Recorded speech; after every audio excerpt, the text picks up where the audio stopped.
Hey, it's Ethan Skolnick for the 5 Reasons YouTube channel. This is the latest Take 5.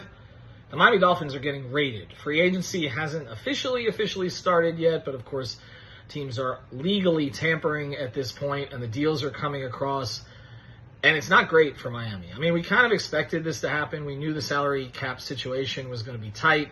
They're maneuvering money around. I know some are saying this has something to do with Tua, although actually a Tua extension will end up saving the money down the road.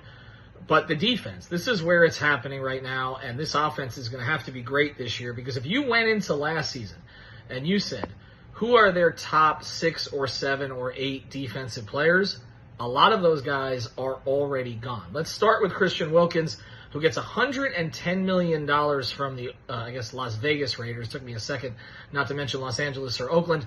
$84.7 million guaranteed. Now, look, that's a lot of money for a defensive tackle who has produced similar stats to Zach Sealer, who the Dolphins have retained with an extension prior to this offseason, obviously. But you could say that Chris Grier could have averted this by signing him before. I mean, I always believe in signing your good players to extensions where you can, and then, of course, the cap exploded in terms of being much higher than it was supposed to be, and so Wilkins goes out and gets his money. So they have to replace him, but it's not just him. Andrew Van Ginkel. And I don't understand why the Dolphins didn't match this deal, honestly, because there were a lot of games that Van Ginkel was the only guy making plays for a while. He gets $20 million over 2 years from the Vikings to play for Brian Flores, who's now the defensive coordinator there. $14 million guaranteed. I think they're going to miss him. He's versatile. He's always around the ball. He's a good team guy. I would have tried to find a way to keep him.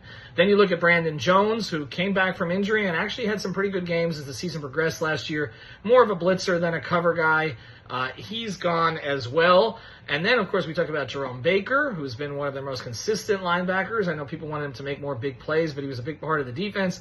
He's obviously been cut already, as has Xavier Howard. So that's 5 guys from the defense who were some of the most important players in the defense, and it doesn't even include Bradley Chubb, who we don't know when he's going to be back from an ACL tear, and then Jalen Phillips, who will likely be ahead of schedule. It's just his makeup, but coming back from an Achilles as a pass rusher is very difficult. It doesn't happen a whole lot, and they're not going to be rushing him. So you could be looking at October, November, until we see those guys back at full strength at least, and so that's 7 of their top defenders from last year. It's pretty much now, Javon Holland, Sealer.